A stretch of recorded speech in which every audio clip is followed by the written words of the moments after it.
Good evening and welcome to the Writer's Block. I'm your host, John Ronan, and as you know now, because we are about to kick off our 30th season, I interview poets about their art, what they're working on, what they've accomplished, what they're planning for the future. Sometimes we have other brands of writers on. I've had novelists on, short story writers, journalists, editors. It's a pretty broad net. We even have occasionally other brands of artists, musicians, actors, sculptors. It's a pretty wide net in all respects. So if you have an idea for someone who might be good on the writer's block, a poet or other sort of artist, watch for our address at the end of the show. We'd be very happy to get your suggestions. I also want to remind you that this program and all the other original programming out of 1623 Studios is a result of cable access television. Don't be duped into getting Dish. You stick with cable, stick with the writer's block. This inaugural show for the 30th season is going to be, as several seasons in the past have been, an interview of the student poets who last spring of 2019, were the winners of the Poetry Without Paper contest, produced by or presented by the Lyceum at the Sawyer Free Library. I'm going to start by reading all of the winners and the names of their poems. Elementary school winners were first place Lyle Cunningham for Trees. Second place Alexandra Morgan for Something Changes. Third place Judah Collins for Golden Rays. Middle school, first place Elijah Saruf for Old Town. Second place Josie West for The Market, Orvieto, Italy, Summer 2018. Third place, Aurelia Harrison for Words. High school, big kids. First place, Autumn Marie Silva for Star-Crossed Lovers. Second place, Willa Brosnahan for To the Painter and the Repeating Woman. I want to mention that Willa could not be here. She had to be out of town, so we're not going to see Willa. But we will see the third place winner, Mila Berry, and she will read Honey in the Sky. Now, as with the elementary and middle school students, I'm going to turn to the students themselves and ask them to read their poems and then quiz them a little about their backgrounds. So Mila and Silva, I better read, huh? And not take a chance. Autumn Marie on my right and Mila on my left. I want to ask you first, Autumn Marie, if you would read your poem, Star-Crossed Lovers, for us. Yep.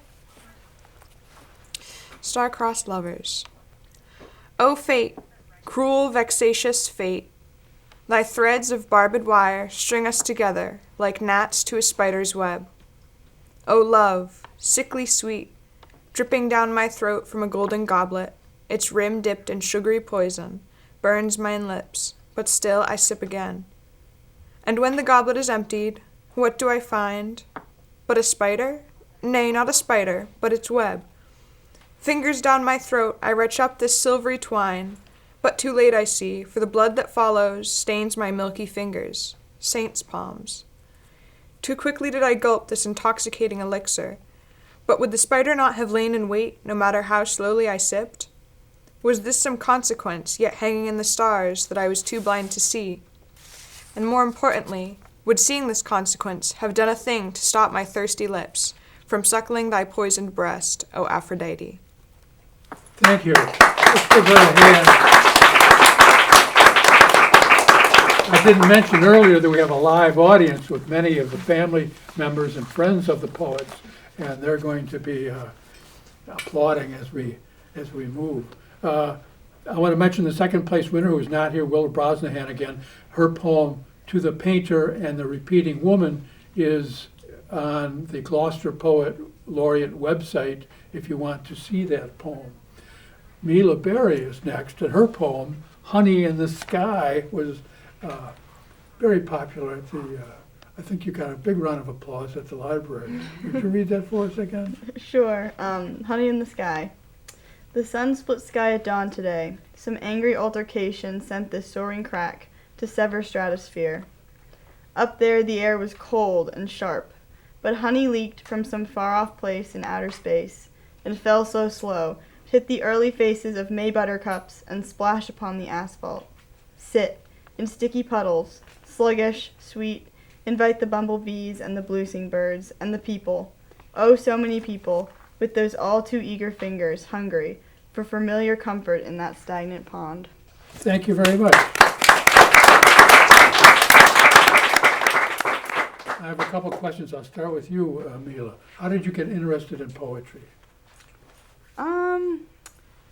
I'm not really sure, to be honest. I mean, probably just we would do poetry work in school, in elementary school, and I just liked to do it, so I kept doing it. Yeah. Can you think of any teachers that were influential in the past? My third grade teacher, Mrs. Davis, we did a lot of writing with her. Miss Davis? Davis, which is a long time ago now. That's okay, but you remember her. Yes. After all, let's give Miss Davis a hand. Teachers are heroes. And I want to ask you the same question. I should ask you, do you use both your names? Are you use Autumn Marie or just Autumn? I mean, I go by either. Usually I just use Autumn because it's Autumn. easier and quicker. Okay, But all right. Autumn, how did you first hear about poetry? I mean, I started more as like writing just short stories and stuff in school. But I guess poetry was a way that I could like get an idea out there in a quicker, faster way. You know, it didn't have to take as much thought and much sit-down time as writing a full story. So now I just carry a notebook around with me. You enjoy it? Yeah, a lot. Can you think of a teacher that was influential? Like Mila, I think one of the most influential teachers, weirdly enough, was my fourth grade teacher, Mr. McCorkle. And it was just because he made me write so much and he made me write really long things. It almost made me hate writing long things, so then I just started writing poems instead. But he made me write a lot. Well, what in fourth grade, what's long? What's your I mean, in fourth grade, long was like 5 to 10 pages, but that's still kind of long nowadays. It is. Oh, it is. What was his name again? Mr. McCorkle. Mr. McCorkle. Let's give Mr. McCorkle. I'm always intrigued by what the students who are on the show read. What are you reading? Right now, I'm reading a book by Stephen King. I'm reading, I think it's, The Stand by Stephen King. It was made into a movie. I'm reading the extended version, just because I wanted something long that would take up my entire summer so I could just focus on one book. Is it big? Oh, yeah, it's like over 1,000, 2,000 pages. 1,000 pages? Is it Yeah. scary? It's scary enough. I started reading Pet Sematary years ago, and I had to stop in the middle of the Scary, afternoon. It was scary. Mila, tell me what you're reading, and go ahead. Right now, for school, I'm reading a lot of things, but for fun, I'm reading a book called Collections of Sand by Italo Calvino. Collections of Sand. Collections of Sand. Mm-hmm. Interesting title. And I don't know the author. Yeah, Italo Calvino. He's like an older writer, I think. He's not like American? he's not alive anymore. No, he's Or- Italian.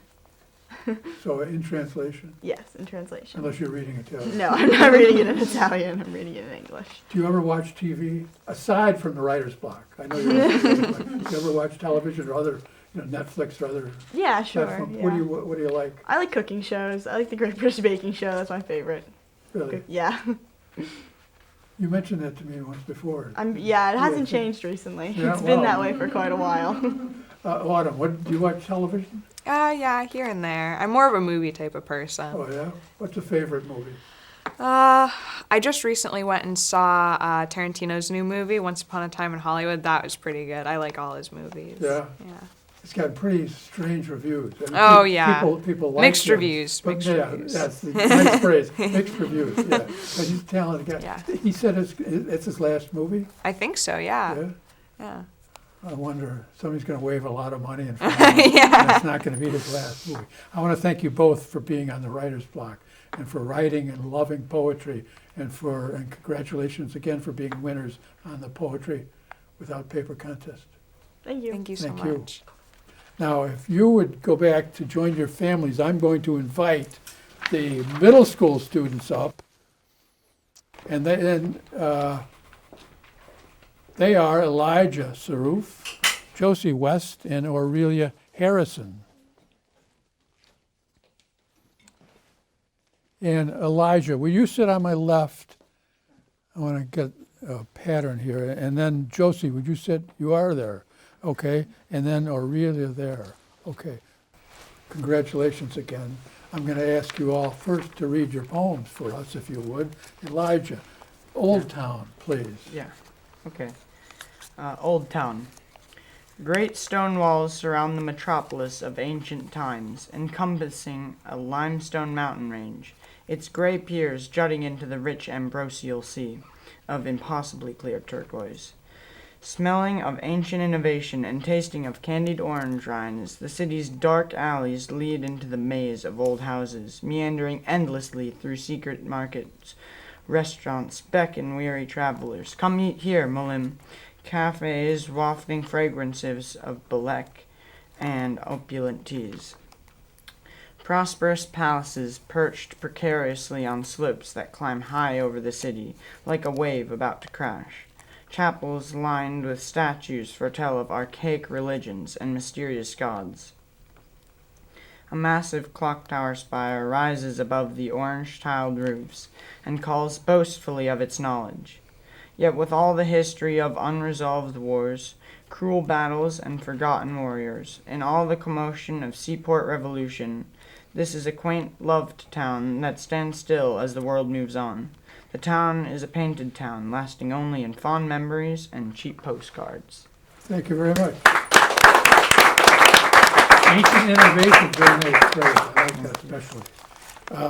The next winner is Josie West. Josie, would you please read The Market, Orvieto, Italy, Summer of 2018. I love that title. The Market. Saturday morning, market day. Majestic stone walls stand, enveloping Orvieto, tiny town atop a hill. Traveling up the Corso, the cobblestones uneven under our sandals. Sweet-smelling jasmine climbs its way along the dozens of intricate doorways. The market stretches out before us, scarves and purses blowing in the wind. A tent city rising up from the Piazza del Popolo. Vendors calling, "Buongiorno, bellissima," and "Ciao, ciao, ciao."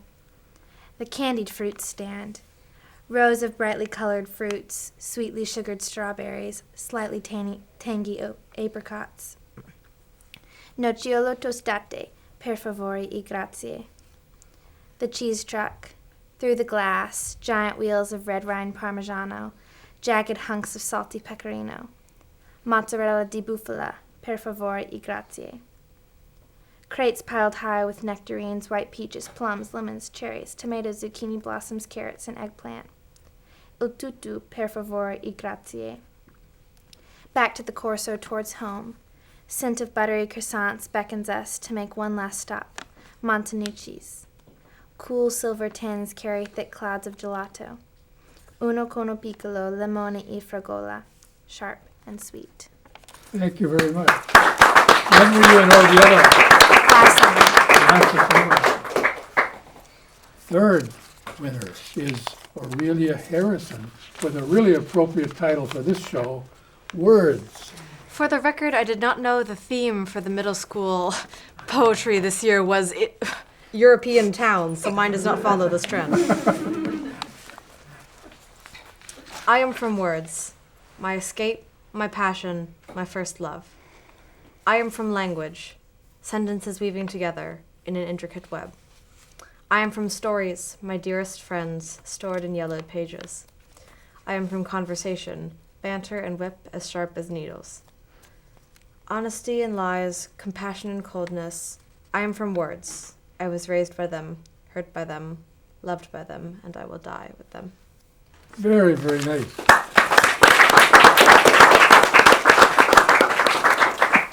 Words are real. How did you get interested in poetry, Josie? I mean, Aurelia. Aurelia. No idea. I honestly don't know. We had poetry assignments for class, and I just did those, and this was an assignment in class. I submitted one, and I ended up here. I got an honorable mention in 3rd grade, so I've been doing this for a while, but I don't know how I actually got interested in You it. like it? Yeah, I enjoy poetry. You're going to continue? Yeah. Good. Josie, how did you find out about poetry or discover poetry?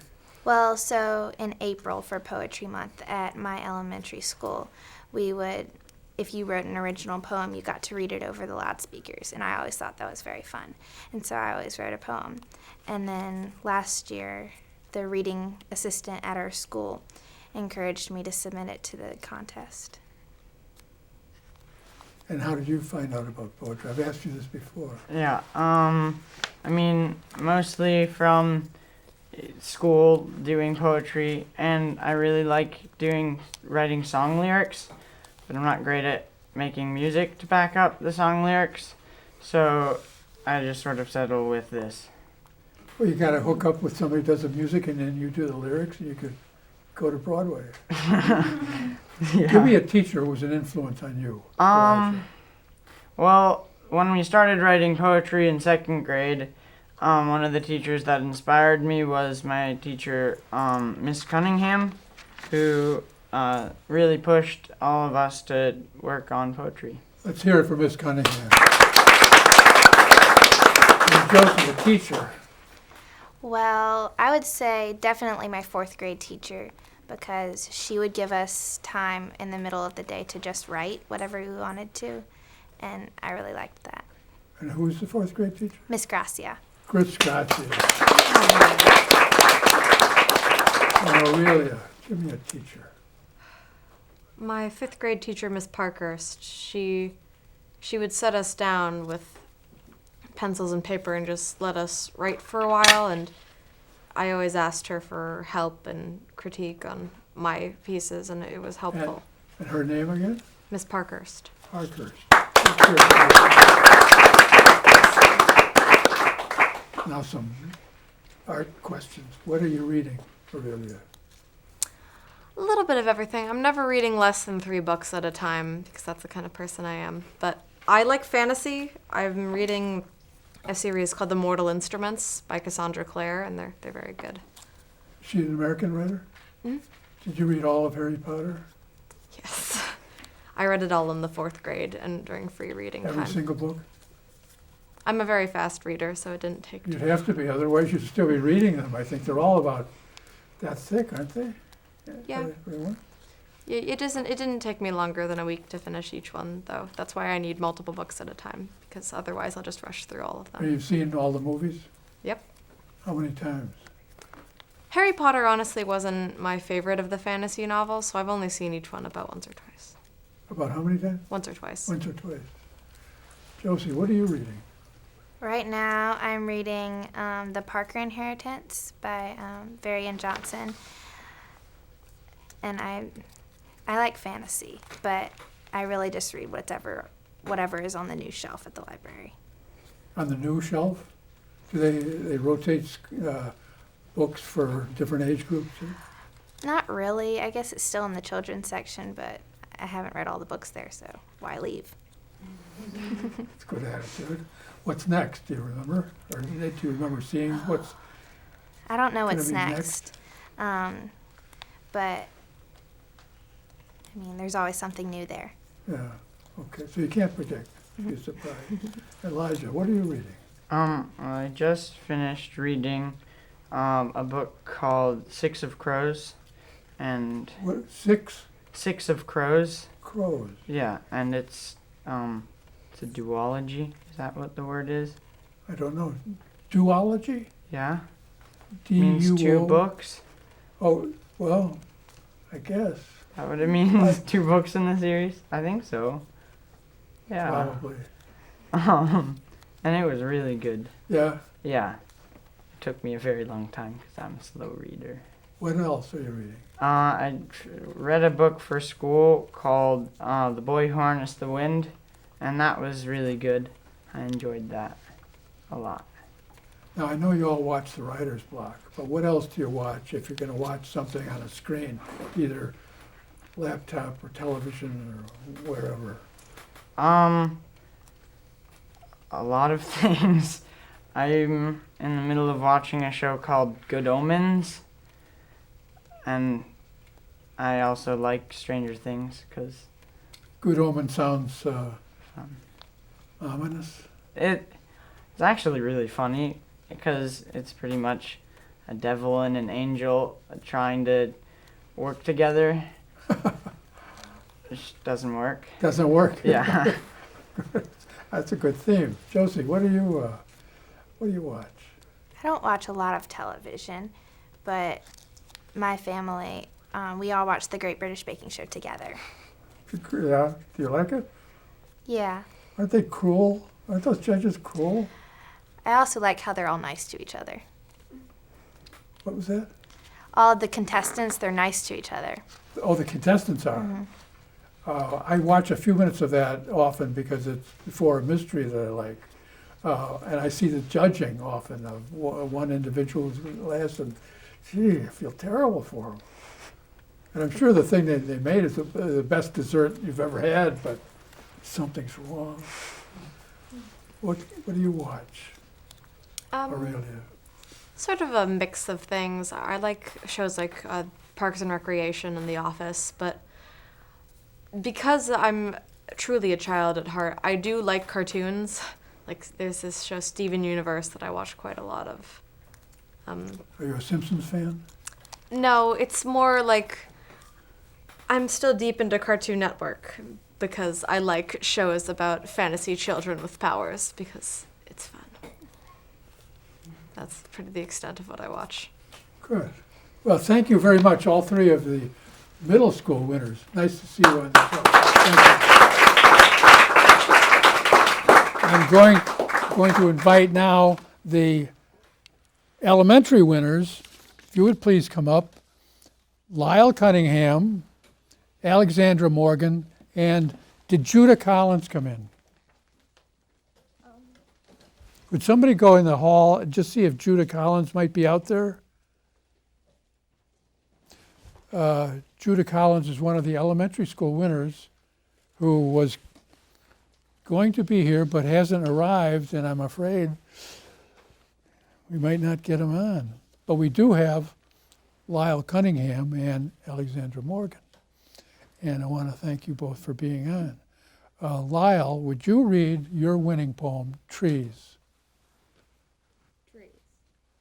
If they could talk, then I wonder what would they say. Would they tell us about the stones, for example? About their smooth, plain surfaces, sometimes covered in splotches of different colors? About how they were created thousands of years ago, or in some cases just recently, by a volcano, for example? And how they affect everyone's lives, our ancestors' lives. But they can't, so I just tell them about the world beyond where they came to stand for all of these years, until now. I wish that I could ask them about the world so many years ago, but they cannot answer. Thank you very much. And Alexandra Morgan, would you please read your poem, Something Changes? Something changes. I watch and wait, sit and stare, smile and rage, laugh and cry. Nothing changes. I sleep and wake each morning. I dance and play each day. I sketch then paint, I bake then eat, and then I sleep and wake again. Still, nothing changes. A gift from the heavens floats into my waiting. It disrupts my watching, disturbs my staring, interrupts my raging, distracts my crying. And I think about not waiting. Will something change? He starts smiling, he starts playing, he starts laughing, he starts changing. He is different than before. He is not hiding like before. He is not shying out like before. He is more happy than before. I start playing and smiling more. I start catching and then sketching and then painting more. I start baking then eating more. We all play and smile. I have changed, she has changed, he has changed. Thank you very much. Good work. Alexandra, how did you get interested in poetry?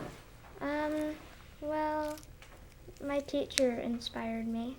Oh, who's your teacher? She was Miss Parker's. Miss Parker's again. Oh, let's hear it. Miss Parker. And she encouraged you to enter the contest? Oh, good. Lyle, how did you get interested in poetry? I was mainly inspired by Mary Oliver Really? She just passed away, didn't she? last year. She's a I think. favorite of yours? Yeah? Yeah. You like her? Who told you to read Mary Oliver? My dad. Yeah? He's a Mary Oliver fan? Yeah, she was very, very accomplished. And a Massachusetts writer, too. That's good. Should we have an applause for Mary Oliver? Sure.